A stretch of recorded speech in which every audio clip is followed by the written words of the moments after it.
இயேசு உங்களை நேசிக்கிறார். பிரியமானவர்களே, இந்த நாளில் ஆண்டவர் நம்மளோடு பேசும்படியாய் வேதத்திலிருந்து ஒரு 4 வசனங்களை கூட வாசித்து ஆண்டவர் கற்பித்த வார்த்தைகளை கடைபிடிக்க ஆண்டவர் நம்மளோடு இடைபடுவாராக. அது எரேமியா தீர்க்கதரிசியின் புஸ்தகம் 26வது அதிகாரம் 2, 3, 4, 5 வசனங்கள் எப்படியாக சொல்லுகிறது. நீ கர்த்தருடைய ஆலயத்தின் பிரகாரத்திலே நின்று கொண்டு கர்த்தருடைய ஆலயத்திலே பணிய வருகிற யூதருடைய பட்டணங்களின் குடிகள் அனைவரோடும் சொல்லும்படி நான் உனக்கு கற்பித்த எல்லா வார்த்தைகளையும் அவருக்கு சொல்லு, ஒரு வார்த்தையும் குறைத்து போடாதே என்று கர்த்தர் சொல்லுகிறார்.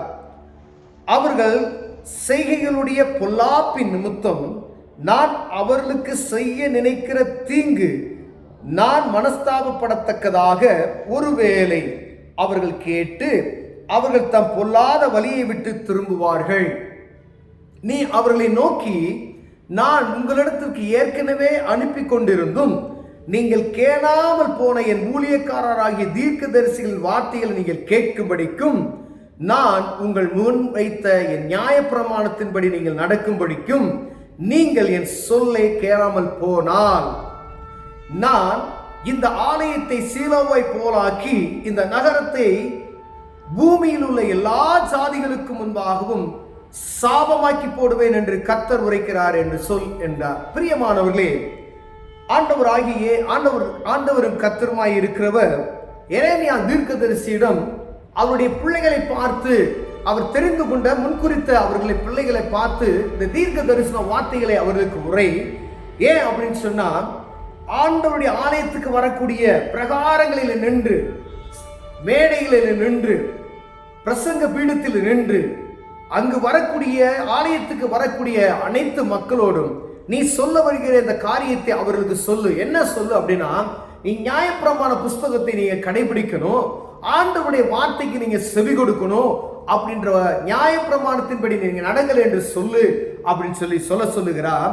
அப்ப பாருங்க, அவர்கள் என்ன செஞ்சாங்களாம், அவர்கள் கேளாமல் போனார்கள், அவர்கள் அவருடைய வார்த்தைக்கு செவிகொடாத போனார்கள்.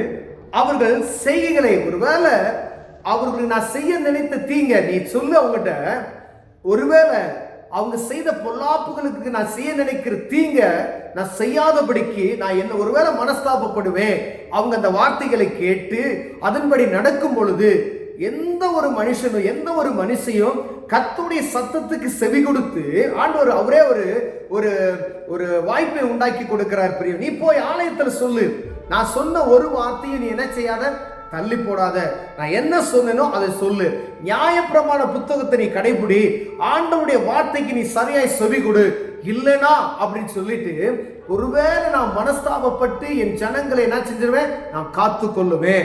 அப்படி இல்லை அப்படின்னா இந்த பொல்லாத வழியை விட்டு அவங்க வழியை திரும்புவார்கள். அப்படி திரும்பாம போனா நான் என்ன செய்வேன் அப்படின்னு சொன்னா, பாருங்க, அநேக ஊழியக்காரனை ஏற்கனவே அனுப்புனேன், அவங்க வார்த்தைக்கெல்லாம் இவங்க செவி கொடுக்கல, ஒரு வாய்ப்பை ஓ மூலமா நான் கொடுக்கிறேன், ஒருவேளை திருப்பி என் தீர்க்கதரிசிகள் அவருடைய வார்த்தைகளை செவி கேட்டு அவர்கள் சொல்லை கேட்டு அவர்கள் நடப்பாயிரானால் நான் அவர்களை காத்து கொள்ளுவேன். இல்லை அப்படின்னு சொன்னா சீலோவை போலவும் சாபமான ஒரு தேசத்தை போலவும் இந்த தேசத்தை பாழாக்கி போடுவேன் என்று ஆண்டவர் இந்த வசனத்தில் சொல்லுகிறதை நாம் பார்க்க முடிகிறது. பிரியமானவர்களே, இந்த சத்தியம் பல ஆயிரம் வருடங்களாய் போதித்துக் கொண்டே வருகிறது.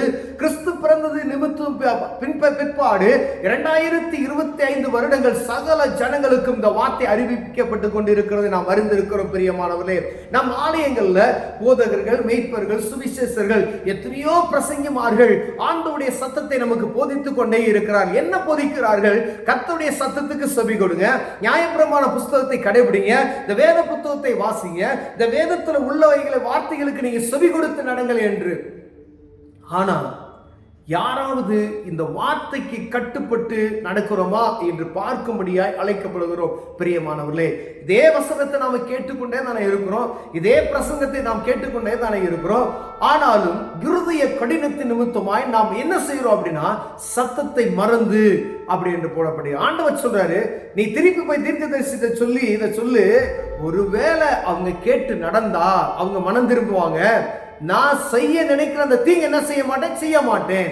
ஏதோ ஒரு யூதருக்கு மாத்திரம் அல்ல, ஆண்டவரை அறிந்து கொண்ட ஒரு மனிதனுக்கு ஆண்டவர் உரைக்கிறதாவது இந்த நேரத்தில் ஒரு குடும்பம், நீங்க தான் ஆண்டவருடைய இஸ்ரவேலுடைய குடும்பம் என்று நீங்க வைத்துக் கொள்ளுங்க.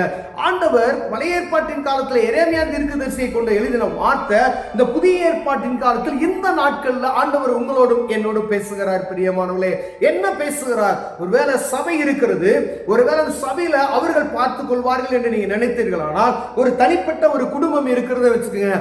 அதுதான் அந்த ஒரு தனிப்பட்ட ஒரு குடும்பத்துக்கு ஆண்டவர் இடைபடுகிறதாவது, நீங்க ஆண்டவருடைய சத்தத்துக்கு செவி கொடுத்து இவ்வளவு நாள் நீங்க கொடுக்கல. இப்ப எரேமியா தீர்க்கதரிசி மூலமாய் உரைக்கப்பட்ட வார்த்தை உங்களுக்குள்ள சொல்லப்படுகிறது. நீ கற்பனைகளையும் ஆண்டவர் சொன்ன இந்த நியாயப்பிரமாணத்தின் படி நடந்து நீ நடப்பியானால் ஒருவேளை ஆண்டவர் உங்களுக்கு செய்ய நினைக்கிற அந்த தீங்கை செய்யாதபடி தள்ளி போடுவார், மனஸ்தாபப்படுவே என்று ஆண்டவரே சொல்லுகிறார். பிரியமானவர்களே, ஒருவேளை அவங்க கேட்டுருவாங்க அப்படின்னு சொல்லி தான் அந்த வார்த்தையை சொல்லுகிறார். ஏன்னா நம்முடைய இருதயத்தை பற்றி ஆண்டவருக்கு தெரியும். இவர்கள் கடினம் உள்ள ஜனங்கள், எத்தனை சுவிசேஷத்தை பிரசங்கித்தாலும், எத்தனை வார்த்தைகளை ஆண்டவருடைய நேரடியாக வந்து பேசினாலும், பரிசுத்த ஆவியானவர் உரைத்தாலும் இவர்கள் கேளாமல் செவி அடைத்திருக்கிறார்கள். மீண்டுமாய் போய் நீ சொல்லு, ஒருவேளை நான் அவங்க சொல்ல அந்த வார்த்தையை கேட்டுட்டாங்க அப்படின்னா நான் மனஸ்தாபப்பட்டு அவங்களுக்கு செய்ய நினைக்கிற தீங்க நான் என்ன செய்ய மாட்டேன். அதுக்கப்புறம் தான் ஆண்டவர் சொல்றாரு, நான் தீர்க்கதரிசிகளை அனுப்புனேன், ஊழியக்காரர்லாம் அனுப்பிட்டேன், இவ்வளோ பேரை உனக்கு சுவிசேஷத்தை அறிவிக்கும்படியாய், நற்புத்திகளை உனக்கு சொல்லிக் கொடுக்கும்படியாய் யாராவது மூலமாய் உனக்கு சொல்லிக்கொண்டே இருந்தேனே, நீ கேட்கல. அப்படி நீ கேட்கல அப்படின்னு சொன்னா ஆண்டவர் சொல்ற, சாபமாக்கி போடுவேன்.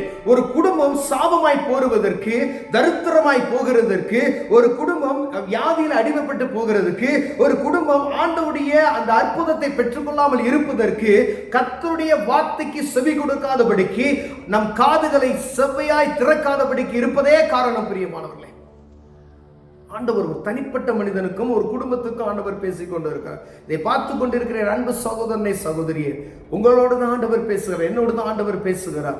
ஆண்டவருக்கு செவி கொடுத்து அவருடைய வார்த்தைகளை கடைபிடித்து நடப்போமையானால் ஒருவேளை நான் பழைய முன்னாடி செய்த பாவத்துக்கெல்லாம் மன்னிச்சு தீங்குக்கு செய்யாதபடி மனஸ்தாபப்படுவேன். அப்படி நீங்க மனம் திரும்ப அப்படின்னு சொன்னா தீங்கு எப்போ வரும்னே சொல்ல முடியாது. பிரியமானவர்களே, கர்த்தர் எச்சரிப்பின் சத்தமாய் தீர்க்கதரிசியின் மூலமாய் உரைக்கிற அந்த வார்த்தையை ஆண்டவர் தெளிவாக எழுதி வைத்திருக்கிறார். சாபமாக்கி போடுவேன் என்று. நம்ம அநேக நேரத்தில் குடும்பத்தில் காணப்படுகிற பாருங்க, பஞ்சம் பஞ்சம் பஞ்சம், காசு இல்லை, உணவு இல்லை, சாப்பாட்டுக்கு வழி இல்லை, அதுக்கு காசு இல்லை, இதுக்கு காசு இல்லை. என்ன காரணம்? தேவ பக்தி நம்மகிட்ட இருக்கா? இல்ல ஆண்டவருடைய வார்த்தைக்கு செவி கொடுத்து நடந்தோமா? இல்லையே. இதுதான் சாபம். இதை மாற்றணும் அப்படின்னா ஆண்டவர் சமூகத்தை நோக்கி நீங்க பாருங்க, அவருடைய வார்த்தைக்கு செவி கொடுங்க. ஆண்டவர் உங்களுக்கு அற்புதங்களை செய்ய வல்லமையுள்ளவராய் இருக்கிறார். கண்களை மூடுவோம், ஜெபம் செய்வோம். அன்பின் தகப்பனே, இது வார்த்தைக்கு செவி கொடுத்து நடக்கிற நல்ல இருதயத்தை எங்களுக்கு தாங்க ஆண்டவரே. இருதய கடினங்களை எல்லாம் எடுத்து போடுங்க. இயேசுவின் நாமத்தில் பிதாவே, ஆமென்.